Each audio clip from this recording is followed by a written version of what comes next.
l'école, j'étais différent. Dans la classe, je suis toujours à part. Moi, c'est première de classe en terminale. Ma vie était vide. L'école ne pouvait pas me permettre de mener une vie intéressante. Moi, j'avais rien réalisé, mais j'avais une initiative qui visait à faire en sorte que les étudiants apprennent d'autres choses que les choses de l'école. J'ai écrit mon premier livre de 100 pages en 2010, en une semaine. Ça m'a pris 8 ans avant de réussir à faire sortir un seul livre. Pour moi, l'écriture, c'est une dimension dans laquelle, quand je me trouve, tout devient possible pour moi. Pour moi, 100 000 francs, ça pouvait tout faire. Avec ça, je vais enfin pouvoir réaliser la publication de mon livre. Je détourne les frais de scolarité de 250 000 et je les ajoute aux 100 000. Et je dis à tous mes amis, à tous mes partenaires que cette année-là, on va publier un livre. Et si vous voyez Orca, en face de Orca là, il y a une médiathèque municipale, non? C'est là-bas qu'on a loué une salle de 30 000 francs pour venir faire la séance de méditation. Et on vendait le livre à 1000 francs, 1000 francs. Bienvenue à tous. Aujourd'hui, c'est l'honneur d'échanger avec un homme de mots, un bâtisseur d'idées, un créateur de sens.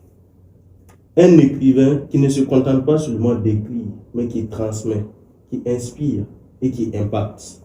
À travers ses œuvres, il explore la pensée, la société et l'être humain. Bienvenue à vous, à la Bibo Isaac Amidou, écrivain de marque. Bonjour Ravena, merci pour l'invitation. Comment vous allez aujourd'hui? Je vais très bien. Ok, super. Ouais. Ok, sur quoi travaillez-vous en ce moment? Je travaille sur beaucoup de choses. Ok. Je travaille sur il y a beaucoup de projets de livres, Ok. il y a beaucoup de conférences en cours, beaucoup de voyages en cours. Je suis en tournée de 2 mois. Et en 2 mois, je dois faire 4-5 pays avant de retourner au Niger. Donc, on travaille sur pas mal de choses. Wow, super. Ouais. À 5 pays, en tout cas, c'est vraiment intéressant et vous inspirez beaucoup de jeunes actuellement, partout d'ailleurs. Et on aimerait savoir comment tout a commencé avec vous. Bon, c'est difficile de dire comment tout a commencé parce que j'étais à l'école comme tout le monde et j'ai commencé à écrire à l'école. À l'école, j'étais différent. Toutes les classes dans lesquelles je suis passé, j'ai toujours été différent. Dans la classe, je suis toujours à part. On me donne une catégorie de quelqu'un de bizarre ou d'illuminé ou de fou. En tout cas, j'étais très différent. Et ma différence, ça se remarquait partout. Ouais. Et au début, je n'étais pas brillant à l'école. Jusqu'au lycée, je n'étais pas brillant à l'école. Je commence à être premier de classe en terminale. En terminale? Ouais, je commence à être premier de classe en terminale et Ouais. ça s'est poursuivi jusqu'à l'université. Maintenant, mon sens pour l'entrepreneuriat, le développement personnel et tout ça, c'est né de la simple nécessité pour moi de me rendre utile. Parce que je partais à l'école, Ouais. mes parents me donnaient l'argent de poche, mais je sentais que j'étais vide et que ma vie était vide. L'école ne pouvait pas me permettre de mener une vie intéressante. Or, moi, je voulais mener une vie riche et intéressante. C'était en 2015, oui. Donc, c'est là que j'ai décidé de commencer à organiser des conférences. Au début, je n'animais pas de conférences, j'invitais des conférenciers, j'invitais des aînés, des gens qui ont déjà bâti des entreprises.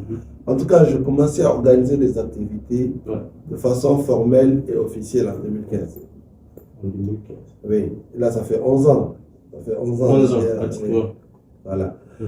Donc, c'est un peu ça et je crois que tout a commencé de là. Wow. Ouais. Super.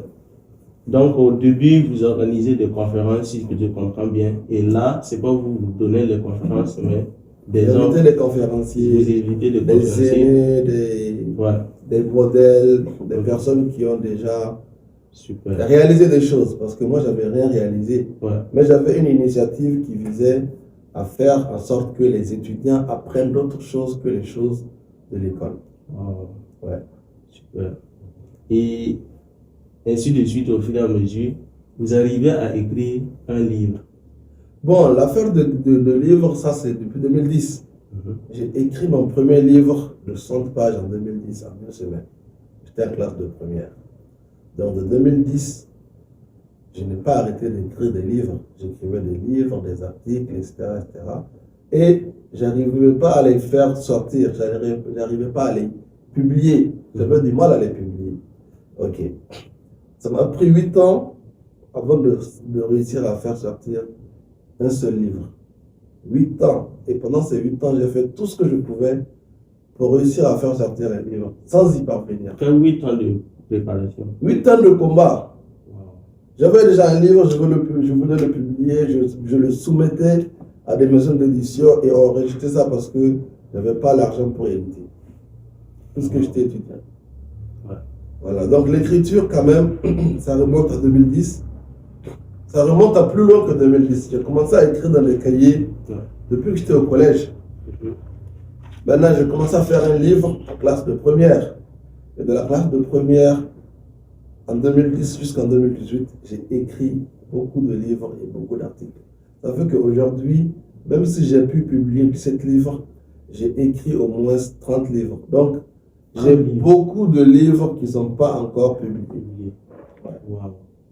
C'est intéressant. Et quand on écoute, du coup, on a envie de poser encore une question pour savoir si l'écriture, à la base, c'est par discipline ou bien vous écrivez par inspiration. Alors, même hier, j'expliquais ça dans un Google Meet où j'ai été invité.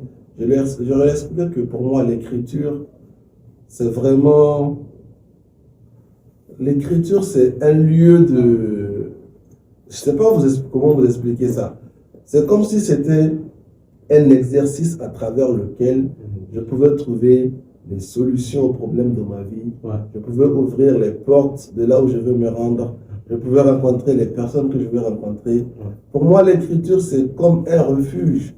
C'est comme aujourd'hui, quand tu as une maison, tu viens dans ta maison. Tu sais que tu peux dormir, regarder la télé, etc.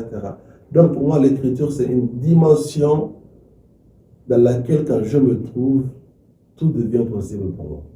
Ouais. Donc il y a la passion, oui, il y a certes la passion, et il y a aussi l'inspiration, parce que c'est Dieu qui t'inspire, ce que tu dois écrire. Ouais. Voilà. Et vous arrivez en 2015 de faire sortir un nouveau livre. Pas en 2015, mais en 2018, c'est ça, c'était mon premier livre. Votre premier livre. Je l'ai lu en 2018. Ouais. Quelle était l'émotion de faire sortir un livre? Wow, c'est un jour inoubliable. Et je veux me raconter l'histoire de comment j'ai réussi à faire sortir ce premier livre. Okay. C'est que j'étais allé au Niger faire les congés de Noël. Et puis, un tonton qu'on appelle Dr Khalilou, je lui fais un big up, je le remercie beaucoup. Dr Khalilou, donc, il me dit qu'il a parlé de moi à une école qu'on appelle le Badr Rahman. Il a parlé de moi à la fondatrice. Il lui a dit que j'enseigne des choses intéressantes et qu'elle devrait m'inviter à son école pour faire une conférence aux candidats. Donc j'ai été invité dans cette école. Je pars faire ma conférence. La fondatrice a beaucoup aimé. Et elle me dit, avant de rentrer au Burkina, passe à mon bureau pour me dire au revoir. C'est ainsi qu'avant de rentrer au Burkina, je passe à son bureau, je lui dis, ok, donc moi je pars dans 2 jours, tout. Il me dit d'abord, en tout cas, merci d'être passé. Quand tu seras revenu au pays, on verra comment travailler ensemble et tout ça. Je dis d'accord. Là, elle prend une enveloppe de 5 000 francs, elle me dit, tiens, tu vas payer de l'eau avec ça sur la route. Pour moi, 5 000 francs, ça pouvait tout faire. Ouais, 100 000. Oui, 100 000, c'était beaucoup d'argent. Pour moi, j'ai dit, waouh, avec ça, je vais enfin pouvoir réaliser la publication de mon livre. Parce que toutes les fois où on m'a bloqué, c'était pour des raisons financières. Donc, j'avais les 100 000 et je viens pour dire à mon père que je pars à Ouaga demain. Mon père me dit, ok, il y a la dernière tranche de tes frais de scolarité de 250 000 que je vais te donner pour aller payer l'école. J'ai dit, waouh, je vais vraiment cambrioler les frais de scolarité pour une première fois dans ma vie. Ouais. Donc je cambriole, bon, c'est pas de cambriolage, mais je détourne les frais de scolarité de 250 000 et je les ajoute aux 100 000. Et je viens, je dis à tous mes amis, à tous mes partenaires que cette année-là, on va publier un livre. Les Coach Simon, les Yann Yuba. J'avais beaucoup de personnes qui m'aimaient, qui savaient que j'écrivais tout. Je leur ai dit, cette année-là, on va faire un livre. Et on va le mettre sur le marché, ça va sortir. Ouais.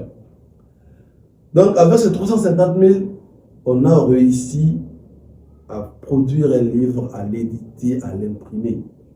Et on a mis la date de dédicace le jour de mon anniversaire. Wow. Et si vous voyez Orca, en face de Orca là, Yes. il y a une médiathèque municipale, non? Mhm. C'est là-bas qu'on a loué une salle de 30 000 francs Ouais. pour venir faire la séance de dédicace. Et les Kwak Simon étaient là, les Yann Yoba étaient là. C'était une soirée incroyable. Wow. Et on vendait le livre à 1000 francs, 1000 francs. À 1000 francs. Et- Puissance mentale coûtait 1000 francs en 2018. Ouais, Aujourd'hui, ça coûte 15 000. C'est puissance mentale. Ouais, ce livre-là. Oui, oui. Ça coûtait 1000 francs. Je le vendais à 1000 francs en 2018. Mais je tiens à rassurer les auditeurs ou les téléspectateurs. L'argent de l'école que j'ai détourné, je l'ai ramené à l'école. Avec la vente des livres, j'ai eu beaucoup d'argent. J'ai offert un iPhone à mon père. J'ai ramené à l'école son argent pour avoir mes... Parce que si je ne payais pas l'argent de l'école, je n'aurais pas mes notes et mes bulletins et tout ça. Juste après la dédicace du livre. Oui, après la dédicace de livre, on a eu de l'argent. Les gens achetaient, les gens achetaient. Mhm. Oui, les gens ont beaucoup acheté, c'était bien. Et cette nuit, quand je suis rentré à la maison, j'ai dit, waouh, je suis enfin devenu un écrivain qui a un livre qui est sur le marché. Ouais. Et quand je voyais mes livres, j'étais content.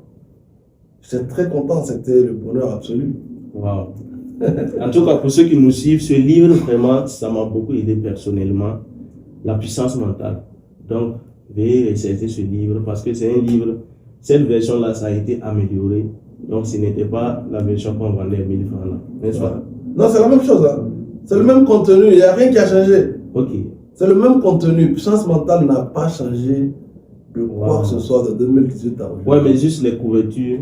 C'est la même couverture. Ok. Mais cette impression est une impression de meilleure qualité Ouais. parce que ça a été fait en Chine. Mais depuis 2018, c'est la même couverture, c'est la même chose, rien n'a changé. Super. Ouais. Et si je reviens en arrière, je me permets de vous poser en même temps une question. Puisque vous dites qu'à travers l'écriture, ça vous donne l'inspiration, ça vous édifie Oui. et ça vous donne en fait la motivation. Oui. Donc du coup, l'écriture pour vous, vous écrivez pour vous ou bien vous écrivez pour en même temps impacter les livres. Bon, Donc, les titres- c'est la même chose, Ouais. c'est deux choses en une. C'est comme l'habillement, quand tu t'habilles très bien, tu t'habilles pour toi et pour que les gens qui te voient aussi apprécient. Donc, moi j'écris parce que c'est comment je veux dire, c'est pas une obligation, mais c'est une partie de moi. Écrire fait partie de moi. J'écris comme je prie, comme je dors. Tu vois un peu? Ouais. Donc, ça fait partie de moi d'écrire. Ouais. Maintenant, ce que j'écris, si les autres n'en profitent pas, c'est pas bon. C'est ça. Voilà. Ok. Donc, c'est deux choses en une. Super. Ouais. Est-ce que les mots ont un pouvoir réel sur nous? Bien sûr, les mots ont plus qu'un pouvoir. Mais attendez, moi, les gens viennent à la porte. La porte est ouverte. Quand ils viennent et qu'ils pensent que la porte est fermée, ils essaient de tirer, la porte ne s'ouvre pas. Quand je m'arrête là, que je leur dis, la porte là est ouverte, il faut tirer. Dès que la personne tire maintenant, ça s'ouvre. Et il y a beaucoup de choses que des simples mots, en fait, des simples mots peuvent avoir des effets positifs ou négatifs énormes. Donc, on ne peut pas ignorer le pouvoir qu'il y a dans les mots, à plus forte raison le pouvoir qu'il y a dans la parole. C'est avec de la parole que Dieu a créé ce monde. Ouais. Donc, il faut essayer d'imaginer quel type de pouvoir la parole de Dieu contient et à minima, quel type de pouvoir la parole qu'il a donnée aux êtres humains contient. Même les perroquets. On dit des choses à des perroquets qu'ils répètent dans des situations. Si les perroquets, moi j'ai vu dans un film, on a appris aux perroquets à dire des mots. S'il voit quelqu'un, il doit dire bandit, bandit, bandit. Et donc un bandit était rentré dans la partie où il y a le perroquet. Il devait voler des choses. Et le perroquet s'est mis à crier bandit, bandit, bandit. Et tous les autres ont su qu'il y avait quelqu'un qui essayait de faire un tour dans le navire. Et ils sont venus. Donc, il y a des mots que si on ne les prononce pas, des milliards peuvent être bloqués. Si quelqu'un doit être investi président de la République, on vient simplement dire, à compter de ce jour, vous êtes le 10e président de la République de tel pays. Mais ces simples mots que les gens entendent, ça reprogramme automatiquement leur cerveau et ils tiennent compte désormais de ce monsieur-là comme leur président. Ouais. On a fait ça avec quoi? Des mots et de la parole. Ouais. Donc, il y a beaucoup de puissance dans les mots, énormément de puissance dans la parole. Ouais. En tout cas, c'est très intéressant, surtout en vous écoutant. Il y a tellement beaucoup de puissance concernant les mots. Et en même temps, vous avez écrit beaucoup de livres comme Éveil intellectuel, l'intelligence sentimentale. J'aimerais savoir, et plein d'autres livres. Donc, j'aimerais savoir, est-ce qu'il y a une vérité que vous n'avez pas encore écrite? Une vérité Que vous n'avez pas encore écrite. Bon, vous savez, les vérités de ce monde sont indénombrables. Il y a même beaucoup de vérités que je n'ai pas écrites. Il y a beaucoup de vérités que je n'ai pas écrites, autant pour moi. Parce que chaque vérité est limitée par une autre vérité. Et tant que tu ne découvres pas la vérité qui limite celle que tu connais ou celle que tu as, tu ne peux pas savoir jusqu'où tu peux aller dans un sens ou dans un autre. Donc, 17 livres, c'est très petit. Ouais. Mon ambition à moi, c'est de publier au moins 100 livres avant d'arrêter, avant de mettre fin à ma carrière d'écrivain. Et les sujets que j'aborde, c'est essentiellement des sujets de réalité sociale qu'on peut améliorer à travers la pensée, à travers le style de vie, à travers de bonnes attitudes et de bonnes habitudes. Super. Ouais. Donc, il y a tellement de vérités à découvrir toujours. Tellement, on n'en découvrira jamais jusqu'à la fin de l'humanité. Wow, super. Pas moi seulement, tous les auteurs de ce monde ne peuvent jamais finir de découvrir les vérités avec lesquelles d'autres ont des faits. Ok, super. En tout cas, on rencontre beaucoup d'écrivains. Et à chaque fois, on aimerait aussi en même temps savoir qu'est-ce que l'écriture les a coûté. Et je me permets de poser en même temps la question. Qu'est-ce que l'écriture vous a coûté dans votre vie personnelle? Bon, ça ne m'a pas coûté quelque chose. Hein. Je ne dirais pas que l'écriture vous coûte quelque chose, mais l'écriture vous exige quelque chose. Par exemple, il faut vivre seul. Moi, je vis seul. D'abord, avant d'être marié, maintenant je suis marié, je vis avec ma femme. Mais avant d'être marié, pour écrire, je dois vivre seul. Je suis seul. Et il n'y a pas de bruit, il n'y a pas de pagaille. Et c'est dans cette solitude, c'est dans cette ambiance de calme qu'on peut réfléchir, on peut noter, on peut mettre de l'ordre, on peut être organisé, d'accord? Donc, quand on veut écrire et qu'on est partout avec tout le monde dans le bruit, etc., ça devient très difficile. Ou bien on fait des écritures ou des écrits qui sont de faible importance. Donc, je peux dire que la solitude, le fait de rester seul, ça fait que je ne pars pas trop dans les sorties d'amis, je ne fréquente pas trop certains lieux de divertissement et autres où des gens m'invitent. Mais ce n'est pas en soi que ça m'a coûté ça. C'est plutôt une exigence qu'il faut, il faut satisfaire ou pas. Super. Donc, je comprends bien. La solitude, c'est une exigence. Quand on veut écrire, ouais. Pour écrire, il faut être très connecté. Ouais. Et la connexion, ça demande des choses comme la solitude, comme il y en a qui voyagent sur de longues distances pour être connectés. Il y en a qui jeûnent pour être inspirés ou pour être connectés. Il y en a qui pratiquent le sport. En fait, il faut quitter son état normal de vie pour accéder à un état supraluminal, à un état supra-humain. Il faut quitter son état d'homme normal et accéder à un état où on est plus un être de lumière. Wow. Ouais. Super.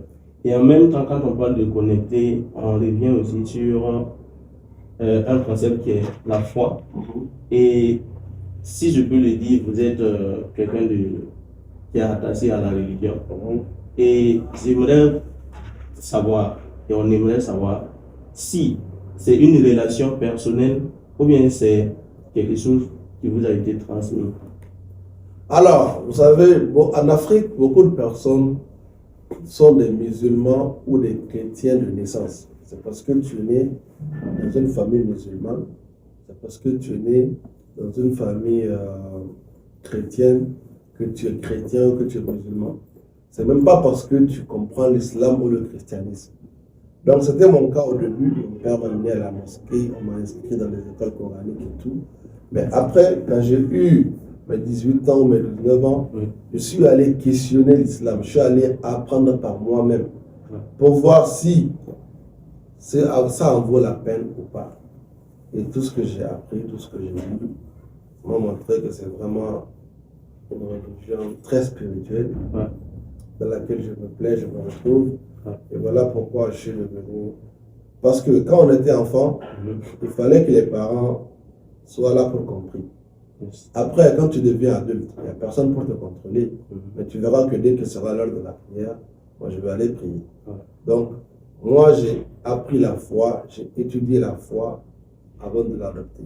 Quand j'avais le choix, je ne suis pas un musulman de multiplication, comme on multiplie les musulmans, je ne suis pas un produit d'usine, comme on dit. J'ai vraiment appris, j'ai compris et j'ai adopté. Ouais. Donc actuellement, c'est devenu maintenant une relation personnelle pour vous et la religion. Avec le divin, ouais, super. Mais actuellement, il y a tellement d'opinions divergentes qui disent que beaucoup aussi pensent que la religion freine le développement en Afrique. Bon, êtes-vous d'accord ou bien vous pensez... Alors, vous savez, on est dans un monde de contradictions. Et c'est la contradiction qui donne un sens à ce monde. S'il n'y a pas la contradiction, quand on dit le jour c'est la journée plus la nuit. C'est ça qui fait un jour. La journée plus la nuit. Plus la nuit, c'est ça qui fait un jour. Voilà. Quand on dit mes parents, c'est un père plus une mère. D'accord? Alors, le monde est fait de contradictions. Ce sont ces contradictions qui donnent un sens au monde. Et les gens se trouvent de l'un ou de l'autre côté. Vous avez vu là où on a inversé le 6 et le 9. J'ai vu une image où quelqu'un était du côté, on a pris un 6 et on l'a renversé. De ton côté, ça montre 6, de mon côté, ça montre 9. Et chacun dit que c'est ça qui est bon, c'est ça qui est... Chacun dit que moi, je te parle de 9, l'autre dit moi, je te parle de 6.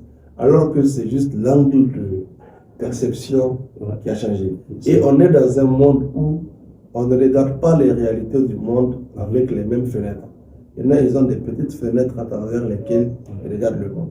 Et quand tu regardes le monde à travers une petite fenêtre, tout ce que tu verras aura la taille de cette fenêtre. On est d'accord? Donc, il faut laisser les gens faire leur débat, chacun a raison. Maintenant, nous, on regarde les contradictions et on essaie de dégager le sens lié à ces contradictions. Pour avoir le sens dans une situation, il faut confronter des points de vue différents. Moi, je suis juriste. Quand il y a les procès, quand il y a les bagarres entre des personnes, quand même, il y a un risque de rupture ou de divorce dans un couple. Quand tu pars écouter le mari, tu vas dire que la dame là, c'est une diablesse. Ou bien si tu pars écouter la dame, tu diras que le mari c'est un monstre. Mais quand on amène les deux devant un juge et que chacun dit sa version des faits, c'est là qu'on saura quelle est la vérité réelle. Donc, ceux qui disent que la religion freine l'Afrique et ceux qui disent que la religion propulse l'Afrique, chacun a ses raisons pour lesquelles défend son point de vue. Nous, on doit se mettre au milieu comme un juge et puis confronter les deux points de vue et dégager un sens. Ce sont les contradictions qui donnent un sens à ce monde. Super. Ok, en tout cas, pour ça, beaucoup en tout cas adhèrent à la religion et aiment. Et en même temps, on se pose la question, pourquoi peut-on aimer quelque chose qui ne vient pas de nous, dont l'origine ne vient pas de l'Afrique? Alors, vous savez, pourquoi on aime les téléphones qui ne viennent pas de l'Afrique? Par exemple, quand vous prenez l'ordinateur là, il ne vient pas d'Afrique. Moi, je l'ai commandé aux États-Unis, on m'a envoyé ça depuis Houston. C'est venu jusqu'à Ouaga me trouver, d'accord? Maintenant, pourquoi je l'aime? alors que ça ne vient pas de l'Afrique. Intéressant. L'amour n'a pas de frontières. L'amour n'a pas de frontières. L'amour n'a pas de frontières géographiques. Ok, tu peux rester là, aimer des choses qui se trouvent à 10 000 km de toi. Ça, c'est pas un problème. Ce qui est vrai, c'est que toute chose dont on te montre l'importance et dont tu comprends et dont tu perçois l'importance, tu es prêt à lui accorder de l'importance. C'est tout. Aujourd'hui, je prends le cas des paris sportifs. Vous allez voir que des gens qui n'ont pas d'argent, à qui on vient montrer l'importance des paris sportifs, se débrouillent pour même prêter de l'argent. Et puis, aller miser. Pourquoi? Parce qu'on a réussi à leur montrer l'importance des paris sportifs. Donc, si nous, les Africains, on crée notre propre religion, ou bien si nous, les Africains, on prend nos traditions culturelles, l'animisme et autres, et qu'on les amène dans les pays des Blancs, et qu'on arrive à les convaincre, à les persuader de l'importance de ces pratiques, ils vont les pratiquer, ils vont les adopter. C'est vraiment pas compliqué à comprendre. Mais c'est eux qui sont venus nous proposer des religions. Nous, on n'a jamais essayé de partir leur proposer des religions. Donc, c'est un travail qu'on peut faire et on aura toujours des adeptes. Aujourd'hui, même si vous voulez vous créer une nouvelle religion qui n'existe pas, vous aurez des gens qui vont devenir vos fidèles. Et ça marche partout sur la terre. Il ne s'agit pas d'Afrique ou de non-Afrique. Ouais. Ok. En même temps, c'est très intéressant ce que vous dites. On tire vers la fin de notre émission. Donc, j'aimerais vous poser une dernière question. À savoir si votre vie allait se résumer à un seul livre, quel en serait le titre?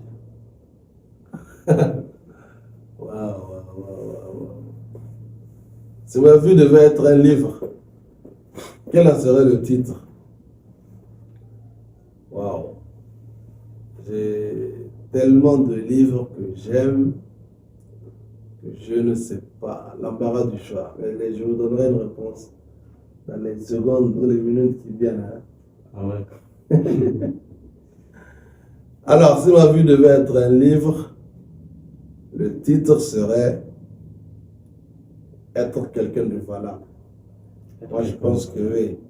Je pense que chaque personne, chaque être humain doit être quelqu'un de valable.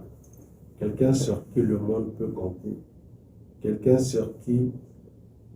dont le monde ne se méfie pas. Ok? Et si il y a une seule chose qui importe pour moi au-delà de toute autre chose, c'est cette question d'être quelqu'un de valable. Merci beaucoup, écrivain de Marc. Donc, il y a beaucoup de jeunes qui vous suivent et ils aimeraient que vous les donnez un mot de fin, ou disons, en tout cas, qu'est-ce que vous direz aux jeunes d'aujourd'hui? Alors, ce que je dirais aux jeunes d'aujourd'hui, surtout à la jeunesse africaine, qui souvent doute de sa valeur, qui souvent doute de sa réussite, qui souvent doute d'elle-même, est que chaque personne, tant que tu es en vie, tant que tu respires, tant que tu as la santé, tant que tu as l'intelligence, tu dois savoir que tu es un projet de Dieu. Et chaque jour, Dieu investit en toi. Et Dieu, c'est le meilleur investisseur. Il n'investit pas dans des projets qui n'ont pas d'avenir. Il n'investit pas dans des projets qui ne valent pas la peine. Chaque jour, Dieu investit sa vie en toi. Il y en a qui sont morts hier. Si tu es encore en vie, c'est parce que Dieu a investi sa vie en toi. Chaque jour, Dieu investit sa santé en toi. Si tu n'es pas couché sur un lit d'hôpital, c'est parce que Dieu a investi sa santé en toi. Son intelligence.